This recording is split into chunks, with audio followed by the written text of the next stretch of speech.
Alors, voyons ici, dans cet exemple relativement simple, comment on va réussir à remplir ces cercles qui sont ici de façon aléatoire en fonction des couleurs qui sont présentes sur le côté gauche. Alors les couleurs sont rassemblées dans un calque à part, et donc les formes également sont dans un calque que j'ai rangé ici sous ce nom de forme. Alors le prompt est le suivant: ajouter une couleur de fond aux formes sélectionnées en choisissant de manière aléatoire une couleur du calque couleur. Donc je vais réutiliser ce prompt et je vais lancer l'exécution du script. Ensuite, à chaque fois que je vais cliquer sur le bouton Run, eh bien, il va me répartir, vous voyez, de façon aléatoire les couleurs.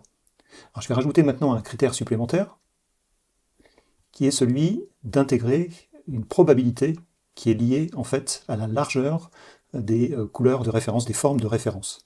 Le prompt exact ici, c'est la probabilité que la couleur soit choisie dépend de la largeur de la forme de référence dans le calque couleur. On va réutiliser ce prompt et je vais réexécuter la commande. Donc vous voyez ici, pour l'instant, rien ne change. Maintenant, si j'augmente la largeur, par exemple, de cette forme-ci, que je resélectionne à nouveau mes formes, que je réexécute à nouveau la dernière commande, vous voyez que la répartition de bleu se fait de façon majoritaire. Si je réduis considérablement les autres formes, vous allez voir que la présence du bleu est d'autant plus accentuée.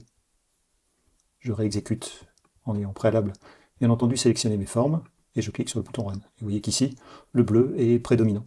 Si plus tard, cette tâche devait être répétitive, eh bien à ce moment-là, ce plugin va me permettre d'exporter justement cette fonctionnalité sous la forme d'un point JSX, format qui est utilisé pour les scripts d'Illustrator.